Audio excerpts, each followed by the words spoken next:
Salut, bienvenue sur Gaëlle Chanel. Pour toi qui veux immigrer au Canada, tu te poses la question, où est-ce que je vais immigrer au Canada?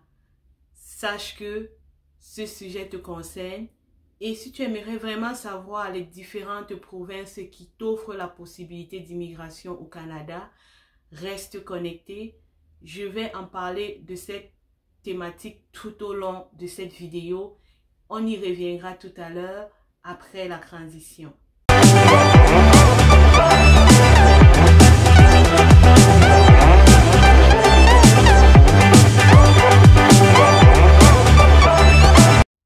Oui, je vous ai promis en début de vidéo que je devais vous parler des différentes provinces ou alors des différents endroits où est-ce que vous pouvez immigrer au Canada. Avant de commencer, j'aimerais déjà attirer votre attention, c'est celle de savoir que lorsqu'on parle d'immigration pour le Canada, elle ne concerne pas que la province du Québec. Je le dis tout simplement parce que j'ai fait un constat, beaucoup de personnes, pas tout le monde, mais certaines personnes se disent qu'il n'y a que le Québec qui existe au Canada. Et cette connaissance du Canada fait en sorte que tu ne parviens pas à multiplier tes possibilités d'immigration. C'est pourquoi j'ai décidé d'aborder ce sujet. C'est pour permettre à tout le monde, c'est pour te permettre à toi de savoir quelles sont les différentes provinces en plus du Québec qui t'offrent la possibilité d'immigration au Canada. Une fois que tu seras au courant de toutes ces provinces qui existent au Canada et territoires, cela va te permettre de multiplier tes chances. Je parle de multiplier tes chances comment?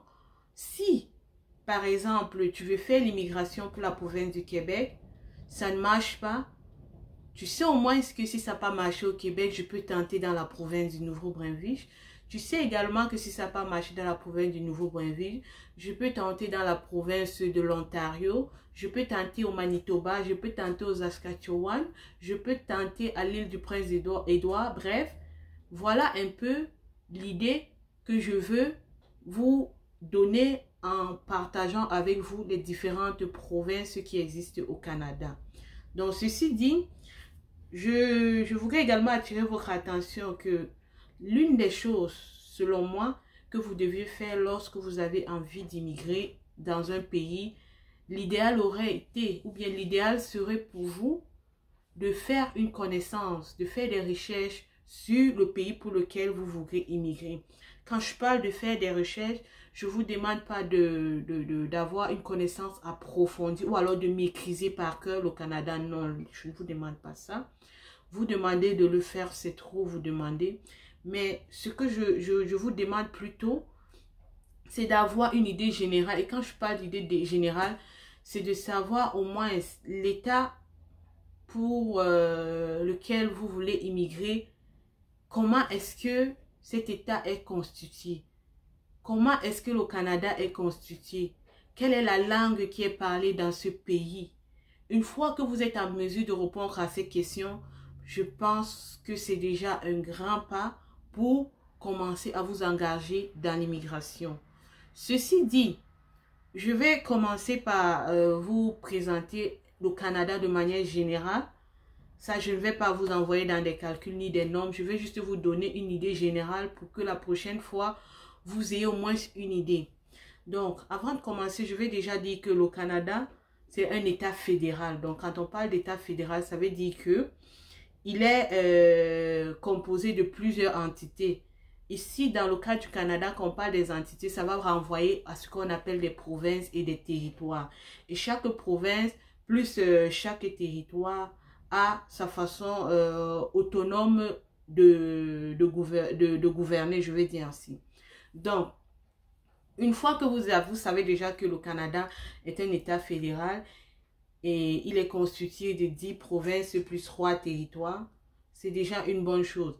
Vous comprenez bien que le Canada a 10 provinces, 3 territoires. Ceci dit, ça fait au total 13. 10 plus 3, 13 possibilités de pouvoir arriver au Canada.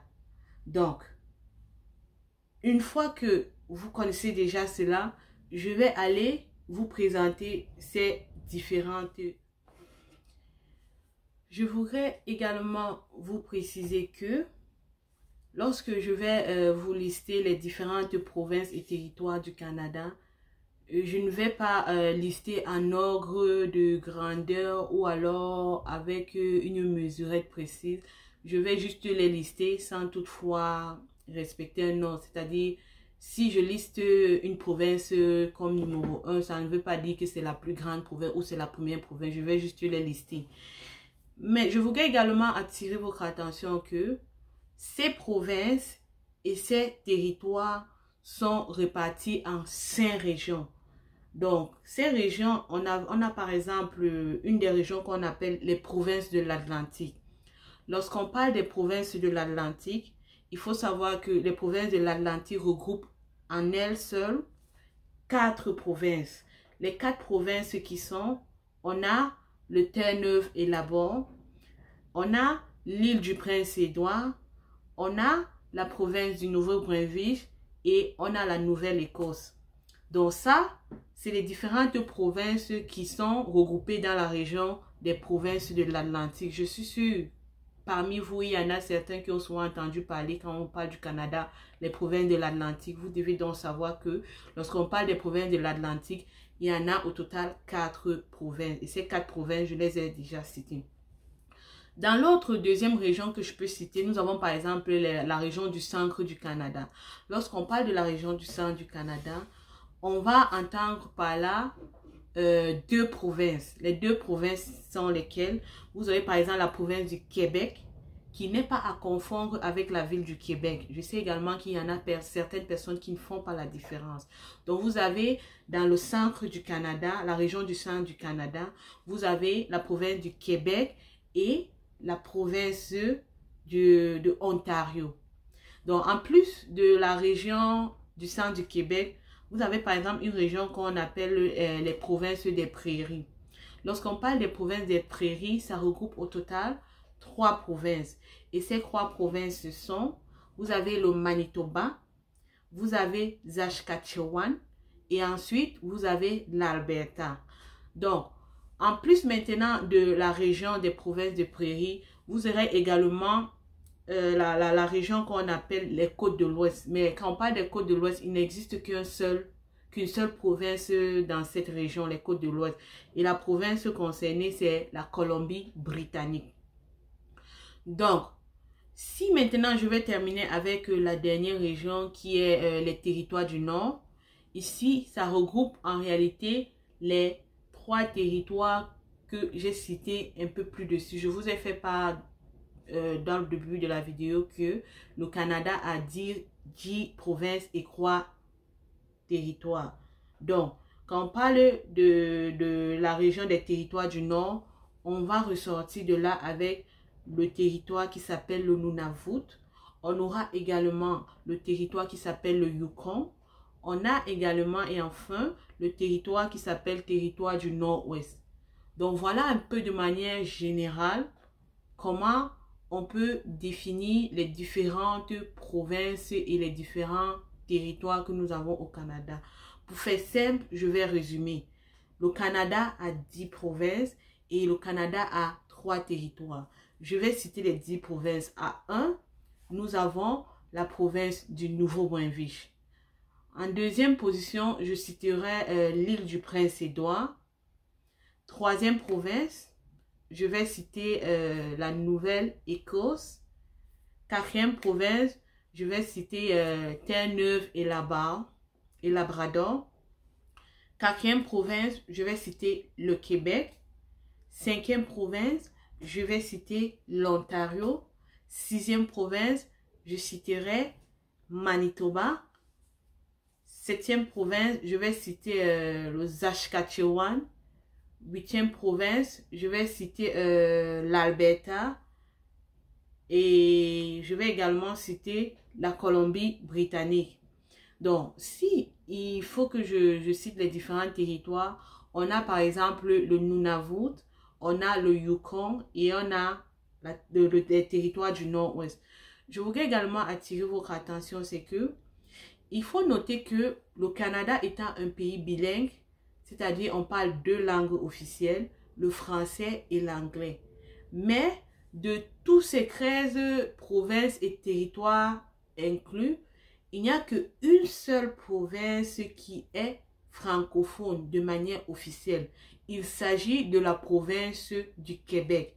Donc, au Canada, la seule province qui parle le français et qui est la langue officielle, c'est le Québec.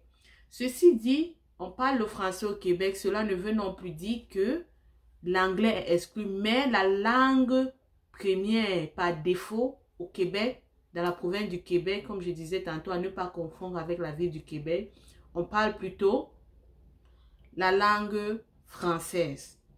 Donc là, c'est une précision que je voudrais attirer. Et quand on parle du Québec ici, il faut savoir que la capitale du Québec, c'est Montréal. Donc, vous devez également savoir cela. Maintenant, il y a également une seule province dans le Canada qui est bilingue de manière officielle. Il s'agit de la province du Nouveau-Brunswick. Quand on parle de la province du Nouveau-Brunswick ici, on sait qu'il y a deux langues reconnues et qui sont parlées, à savoir, un, l'anglais et deux, le français. Donc, partout où vous irez, surtout dans des services publics, on va toujours s'efforcer à avoir les deux services de langue, français comme anglais. C'est ce qui se passe tout le temps dans la province du Nouveau-Brunswick parce qu'elle est bilingue. Donc, au niveau des services publics, on a toujours les deux langues qui sont disponibles pour pouvoir servir le public.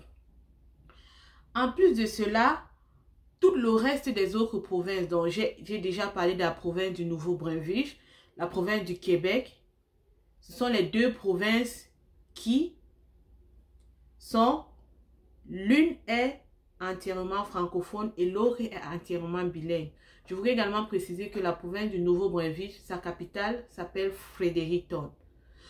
Le reste des autres provinces, dont 11, eux, ils sont à la base des zones qui ne parlent que l'anglais.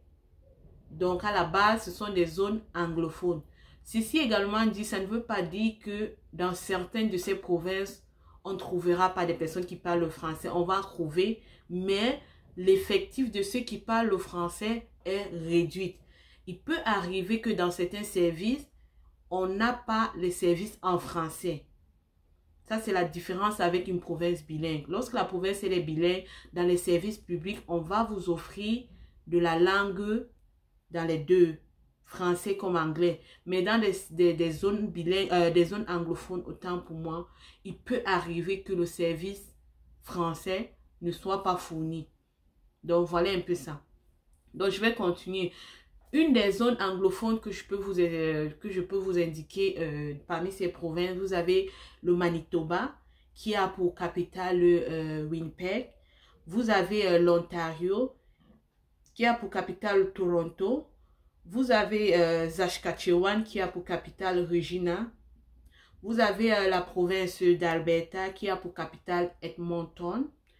Vous avez la Colombie-Britannique qui a pour capitale Victoria. Vous avez le Nunavut qui a pour capitale Iqaluit. Vous avez les territoires du Nord-Ouest qui a pour capitale, autant pour moi, Yellowknife. Et enfin, vous avez le Yukon qui a pour capitale Whitehorse. Donc ça, ce sont les différentes provinces que vous avez au Canada. J'allais également oublier, vous avez la province de Terre-Neuve et Labrador qui a pour capitale St. John's. Vous avez l'île du Prince-Édouard qui a pour capitale Charlottetown. Et je termine par là avec la Nouvelle-Écosse dont la capitale est Halifax. Je pense que là, je vous ai donné une idée générale des différentes provinces qu'on retrouve au Canada et des territoires. Donc, une fois que vous connaissez ces différents, l'existence, je veux dire, de ces différentes provinces et de ces différents États, je pense que l'étape qui vous reste à faire, c'est de vous renseigner quel est le programme d'immigration qu'offre chacune de ces provinces-là, quelle est la procédure qu'il faut apprendre pour pouvoir immigrer dans ces provinces-là. Donc, une fois que vous connaissez, ça vous oriente dans vos recherches. Et généralement, pour faire des recherches, il suffit de connaître le nom de la province et d'aller dans le site officiel de cette province-là. C'est dans le site officiel de cette province que vous aurez des informations nécessaires pour l'immigration. Ça peut être l'immigration comme étant un travailleur qualifié. Ça peut être l'immigration comme étant étudiant. Ça peut être l'immigration comme étant résident temporaire ou alors homme d'affaires. Ça dépend. Mais au moins, l'important de savoir qu'il existe 10 provinces et 13 régions, ça vous aide beaucoup, ça vous oriente, ça vous permet de savoir qu'il y a plusieurs possibilités d'immigration au Canada. Ne restez pas juste figé au Québec. C'est pas pour dire que l'immigration au Québec n'est pas bonne. Non, elle est bonne, mais il faudrait que vous sachiez une chose, c'est quoi? Plus tout le monde convoite une même chose, plus la compétition devient rude et plus ça rend le processus, ça rend la procédure compétitive et ça vous demande beaucoup d'efforts. Par contre, si un endroit est saturé, vous pouvez aller dans un endroit qui est moins saturé. Ça vous permet juste d'immigrer, ça vous ouvre au moins les portes et en interne, vous saurez quoi faire. Donc, comme j'ai eu à vous présenter déjà de manière générale, je vous ai donné une idée des différentes provinces qui existent au Canada.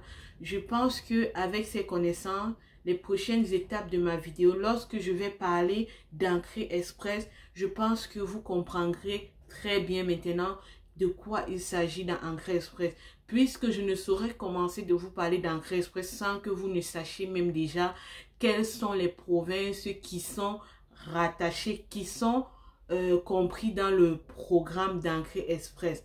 Parce que je sais, j'entends beaucoup disent Ancré Express, ils disent, certains peuvent être au courant que oui, Nouveau-Brunswick, Ontario, mais il y en a plusieurs. Donc, c'était important pour moi de vous faire savoir que voilà les différentes provinces qu'on trouve au Canada. Et alors, les prochaines vidéos, ma prochaine vidéo, je vais proprement vous parler de l'immigration Canada. Je vais également vous présenter le programme Ancré Express. À ce moment, lorsque je vais vous expliquer ce programme, je pense que vous comprendriez mieux et vous saurez également de quoi je veux parler dans ma vidéo. Donc, si tu es intéressé par ce qui va se faire dans les jours à venir, je t'invite à rester connecté. Si tu es déjà un abonné, je t'invite tout simplement à liker la page, à cliquer sur la cloche de notification si tu ne l'avais pas encore fait, pour que la prochaine fois, lorsque je vais vous présenter le programme Ancré Express, qu'on vous notifie du fait que j'ai présenté une vidéo. Donc, si pour toi, c'est la première fois que tu tombes sur ma vidéo, je t'invite à cliquer sur le bouton, le lien s'abonner. Une fois que tu es abonné, il faut également cliquer sur la cloche de notification. Je t'invite également à partager avec tes amis qui sont intéressés par l'immigration du Canada, qui sont intéressés par la vie au Canada, qui aimeraient savoir comment se passe la vie au Canada, comment on fait pour immigrer au Canada. Partage avec tes amis et ensemble, on pourra évoluer progressivement. Je vais vous faire des vidéos et en plus, si vous avez des questions, n'hésitez pas à les poser. Vous pouvez me les poser en commentaire ou alors vous pouvez m'écrire dans l'adresse guide-immigration-canada@gmail.com. Si tu as aimé la vidéo ou alors tu aimes ce que je fais, appuie sur le pouce pour liker. Et merci, à la prochaine. On se reverra pour une autre vidéo. Bye bye.